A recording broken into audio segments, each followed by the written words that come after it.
Yo, peace was good. Welcome to another hip hop album review. This is part 313. The album that I would like to review is Xzibit with his debut album At the Speed of Life, released in 1996. Ironically, 313.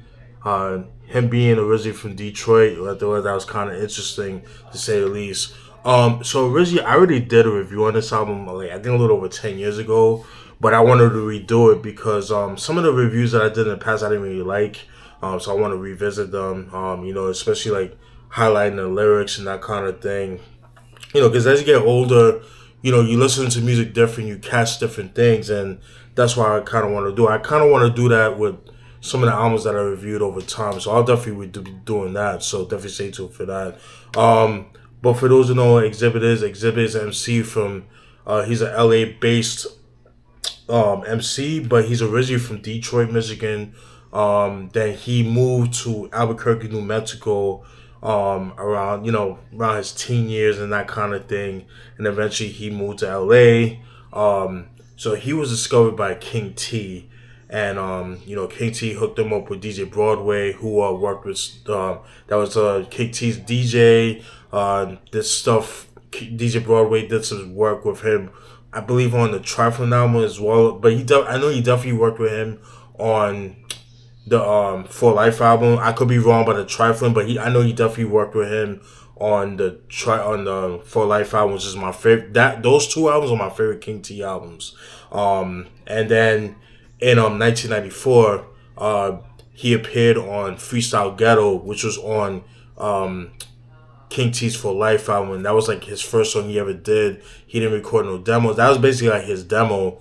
And then eventually he was featured on what's that song? I think it was Hit and Run. That was on the Coast to Coast album and things like that. So he was featured on that album, which is my favorite Alcoholics album. And then the rest of history got this album right here. Alright. This album spawned two singles, which include Paparazzi and The Foundation. Those are two singles. Both have videos for it. So let's get into it. As you can see, a very young Xzibit right there.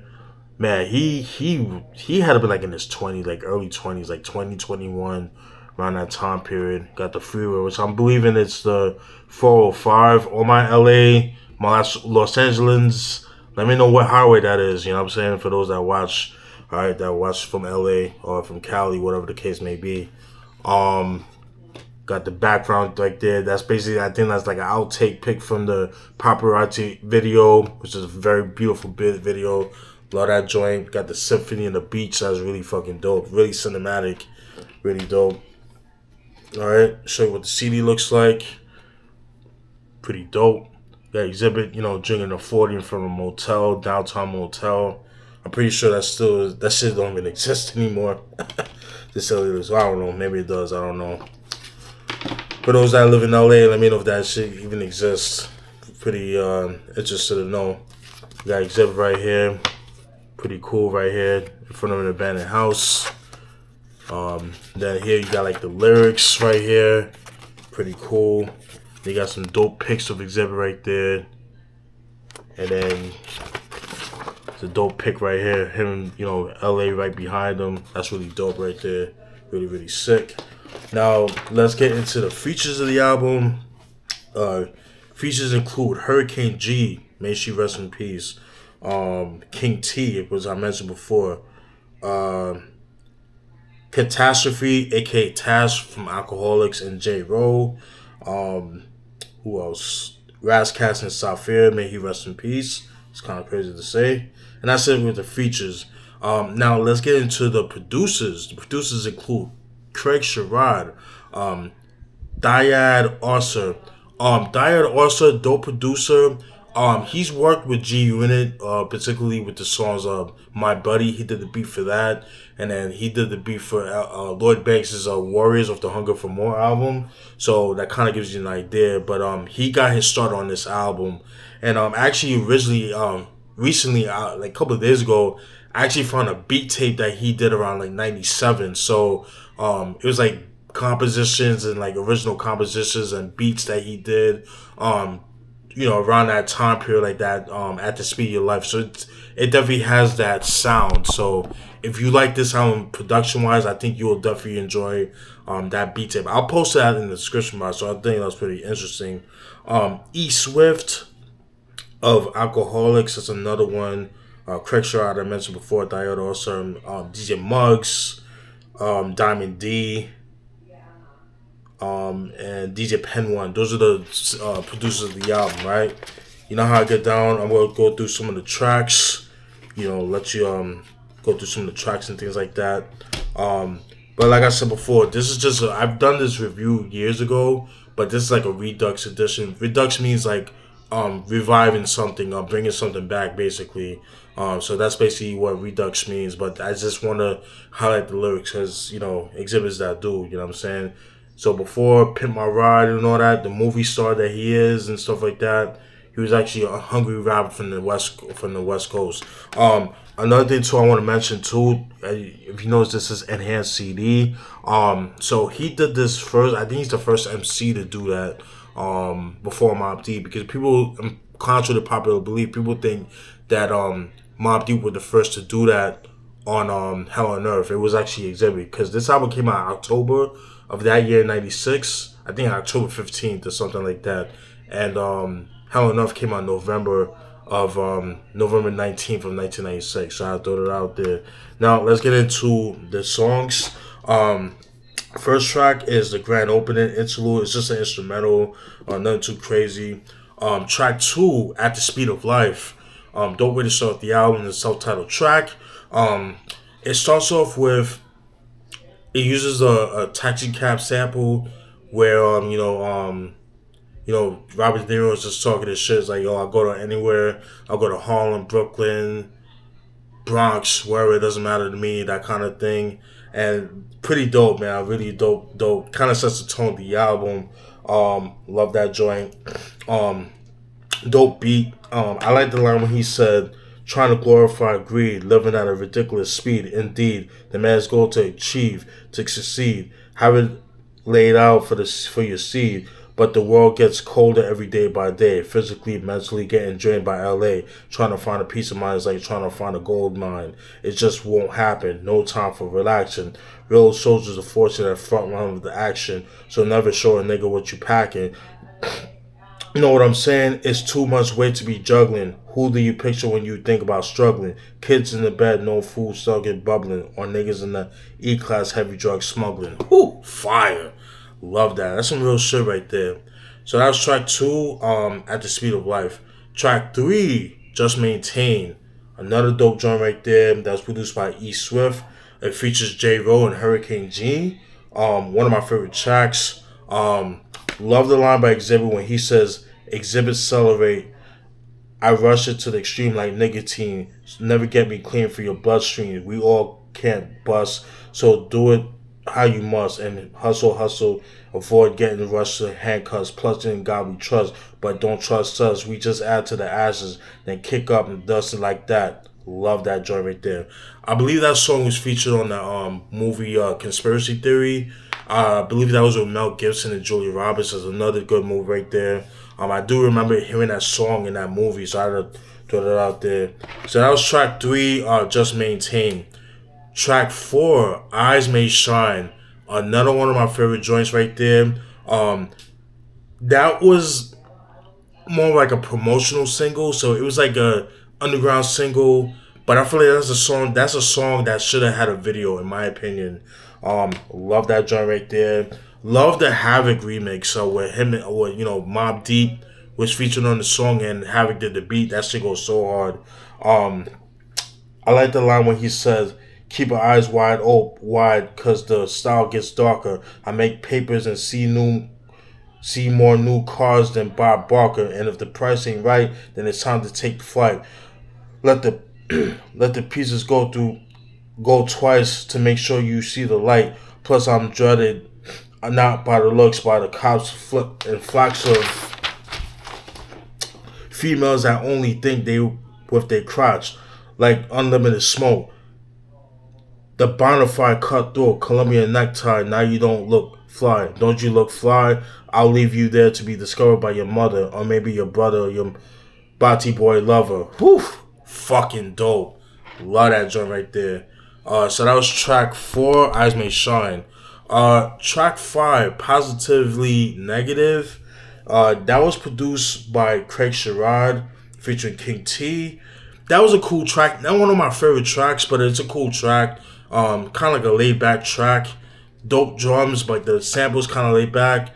Pretty cool. It's decent. You know, not my favorite, but I fuck with it though. I do like the line by Xzibit when he says, "Ladies and gentlemen, undivided attention. Xzibit gets you open like Nicole Brown Simpson. It's the most dangerous next to Grizzlies. Unsolved mystery. Xzibit penitentiary style. Quick, sharp, and straight to the neck. I'm heavy on your chest, all up in your life like stress. The coast that resides to your left." Whoo, fire. So that was track 5, Positively Negative. Track 6, Don't Hate Me Interlude. It's just Xzibit doing like a shout out, you know, that kind of thing over a dope beat. Dope beat by Tayard also. Wasted a good beat in my opinion. Could have did like at least like a freestyle or something, you know, could have done with that, but it's cool. Alright, so that's track 6, Don't Hate Me Interlude. Track 7, Paparazzi. Love the beat for this. Love the video. For all my Soprano fans, this song, the instrumental was played when Tony made Junior the boss of the family, and he had the waiter who had like that was pouring like the wine, the water, whatever the case may be. I think it was the wine, and then like he had the cameras, like the undercover cop that played as a waiter. He had the little camera, and like how when he took pictures of it, the beginning of the song with the caps with the photoing clicking and stuff like that. That was so clever, like how they did that. That was so fucking dope. Love that joint right there. Again, one of my favorite tracks. That was produced by Tayard also. First single of the album. Love the line where he says, "Niggas smoke stress and cross dress, but I just play the back. Others going through schemes and pipe dreams for a contract real tightly rolled, fucking more how I feel. I made a cool $500,000 before I had a record deal. Therefore, you look and stare like it's a magic. But too much of anything can make you an addict. When devils be starting static, break out the automatic. I set it all straight. I spread hate, then I vacate. But wait, who dares cross this path? I do you like math. Cut with grass, make a bloodbath." Woo, fire. So that was track 7, Paparazzi. Then we go to track 8, Foundation. Dope song right there. To me, one of the most underrated tracks of the album, in my opinion. It's a song I never hear people talk about. That was produced by DJ Muggs. Basically, it's him paying homage. It's like an ode to his son, basically. Like, yo, the world's cruel. You always gotta hold your own, teach you from right and wrong, and that kind of thing. Definitely a song that I would play like on Father's Day or something like that. Like it would be definitely a nice Father's Day track. Something you don't really hear too much about in hip hop, which is, you know, because it's always the opposite. But I love the line where he says, "You came from a long line of killers and drug dealers who forever smoke bud, so it's probably in your blood. Realize you can only run the streets so long, then the streets will run you to the ground, then gone. Kind of rough trying to teach you what's right from wrong. Same shit, different day. It's the same old song." Fucking love that. That was dope. So that was track 8, The Foundation. Dope beat by DJ Muggs, man. I love DJ Muggs' production around that time period. Then we got track 9, Mrs. Crabtree Interlude.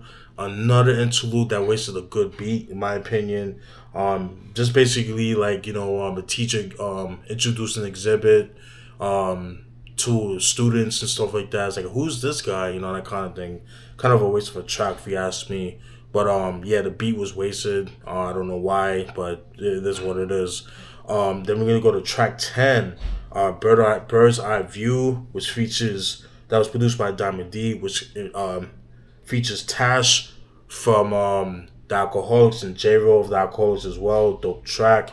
I like the line by Xzibit when he says, How dare you try to compare yourself to the original professional Xzibit, break you down like correctional facilities, limit all capabilities, motherfuck MCs, hard to read like Japanese, spread like disease so I can't be stopped. Whew, fire. Love that shit, man. Xzibit, talking this shit, man. Really enjoy that shit right there. So that was track 10, Bird's Eye View. Diamond D, very underrated producer if you ask me. Love Diamond D. Now we're gonna go to track 11, Hit and Run Part 2. As I mentioned before, Hit and Run Part 1 was featured on the Coast to Coast album. That was Alcoholic song. I believe Xzibit was featured on that song, which is why he called it Hit and Run Part 2. In this track, he basically, it's basically a sex track, basically. One of his homies called him up, like, we got some shorties coming up. Just like, what should I bring? He's like, yo, bring yourself. And then, the rest is go on, lead on to your imagination while you listen to the song. But like I said, it's a sex track. Dope sex track though. I do like the line when he said, "Bitches get laid like tracks, break it down like it would stack of prophylactics. Got ill tactics, just get you on the mattress. Like yo, with minimal conversation, no time wasting, only hard penetration, getting shiners on recliners, coming in your faces. Stop. Get on top, I take your mind different places. Won't be satisfied, so I hit every race." Ooh, fire. Love that shit right there. So that was track 11, Hit and Run Part 2. Track 12, Carry the Weight. That was produced by Diod Arsa, another dope joint right there. This song was basically like an autobiographical track where basically he talks about how he came up in the rap game, but before that he talks about how he came up in Detroit, that he moved to New Mexico. That's when he started doing dirt. He started playing the streets, and things like that. So he talks about that and things like that. I like the line when he says, "My father talking all crazy to me over the phone. Turned age 16, was now on my own. Started running with cats who carried gas because they had to. No hesitation. Lock, load, then blast you. Without a hassle, we in the town of Hicks, fucking all these chicks, selling rock by the bricks. So we selling like we motherfucking Nino Brown at the house when the motherfuckers man touched down, screaming demands, let me see your goddamn hands." Whew.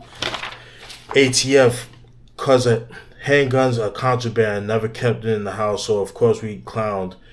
Only found one pistol, took us all downtown. Yeah. Basically, it talks about how, he's with his boys, they're moving weight, and, never keep your pistol in one place, that kind of thing, but it just takes that one pistol to take everybody downtown, basically, you go to jail. So that's basically what I got from that joint right there. So, dope joint right there. Track 13, Plastic Surgery, dope concept track, that features, Saphir and Razcast. This is basically like the first song they did together as the Golden State Project, but they weren't called Golden State Project. They did that later on, the late 90s, 2000s. Dope joint right there. In this song, they pretty much talks about how MCs don't have originality, so they kind of they use the plastic surgery concept to kind of like mold them to their liking, if that makes sense. And that's basically what I got from them. I like the line by Xzibit when he says, "I'm located at the bottom of the black list. I like to malpractice, complicated surgery, intoxicated, smoke cigarettes, drop ashes in your open gases, fill the utensil, knife is a bowl like a pencil. And what? When a nigga play pussy, get fucked without a kiss or a hug. I'm like contaminated blood, transfused when I'm a junkie. With the heroin Jones, I reconstruct the bones of all hip hop clones." Whoo, fire. That's dope shit right there. So that was track 13, Plastic Surgery. Track 14, Enemies and Friends. Another dope joint right there. It's basically like the last song, like the full length song. Dope song right there. Basically talks about never put your guard down, not trusting a lot of people. It's like that saying, make your enemies closer. Basically, your best friends could be your enemy and that kind of thing. He pretty much talks about that. You know, everybody knows about that. Um, I like the line when he says, "Can never spend a lifetime chasing after dreams. I got the right shit for all the wrong reasons. As I'm breathing, niggas change like seasons. Never trust a man who can't look in your eyes. Only the strong survive, and that's word to the wise, yo. When dead bodies get outlined in chalk, everybody should walk cause real killers don't talk. I ain't really concerned how many bridges you burn. I extinguish your flame and take aim at your brain, giving ligament pain till you have you walking with a cane." Woo! Fire. Fire, fire, fire. Love that joint right there. And track 15, Last Words Interlude, is basically the instrumental to Grand Opening Interlude. It's basically the same beat. So nothing too crazy. My overall thoughts of this album, very underrated. I would say this is Xzibit's backpack album, if you will. He mentioned that in several interviews and that kind of thing. But it's Xzibit. You know, he was hungry on this album. He was lyrical. People only think of Xzibit, you know, him as the movie actor. You know, the dude from Pimp My Ride. Nah, before that, he was hungry. You know what I'm saying? He was that dude, man. And unfortunately, a lot of people don't really talk about this album like that. That's just because of the boom bap production. When people think of Xzibit, you know, people think of like his later, like, you know, the 40 Days, 40 Nights, which I think is his magnum opus for sure. That's his magnum opus. Restless, forget about it. He just catapulted from there. To me, that was like his breakthrough album. This was like his more underground album, but this album is just so hard. If you guys like Coast to Coast by the Alcoholics, even Liquidation, you'll definitely enjoy this album right here. Really, really dope album. I love the dark production by Diode also. He sounds so good with him, that production. Yeah, just love everything about it. Just like when I listen to this album, like I've never been to LA, but it just give me that like that 7 p.m. dusk vibe of LA. Like you see the sunset going down and things like that. You play this album around that time period. So, but yeah, Xzibit with At the Speed of Life, released in 1996. Let me know what you guys think. Definitely stay tuned for more. All right, peace.